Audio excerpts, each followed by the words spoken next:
حضرت عبداللہ بن عمر رضی اللہ عنہ فرماتے ہیں کہ رسول اللہ صلی اللہ علیہ وآلہ وسلم نے ارشاد فرمایا، اللہ تعالیٰ کی بارگاہ میں سب سے اچھا وہ شخص ہے جو اپنے دوستوں کے حق میں اچھا ہو، اور اللہ تعالیٰ کی بارگاہ میں سب سے اچھا پڑوسی وہ ہے جو اپنے پڑوسی کے حق میں اچھا ہو۔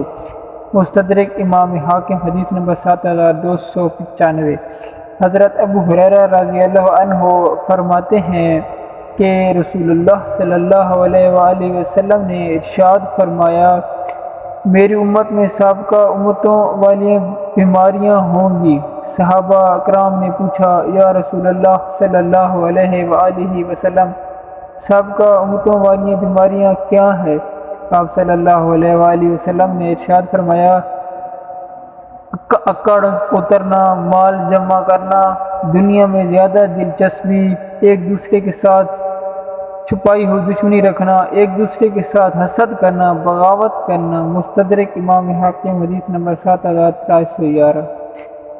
ام المومنین حضرت عائشہ صدیقہ رضی اللہ عنہا فرماتی ہیں، میں نے عرض کی، یا رسول اللہ صلی اللہ علیہ وآلہ وسلم، میرے دو پڑوسی ہیں، میں ان میں سے کس سے حسن سلوک کا آغاز کروں؟ آپ صلی اللہ علیہ وآلہ وسلم نے فرمایا، جس کا دروازہ تمہارے دروازے کے زیادہ قریب ہے۔ مستدرک امام حاکم، حدیث نمبر 7309۔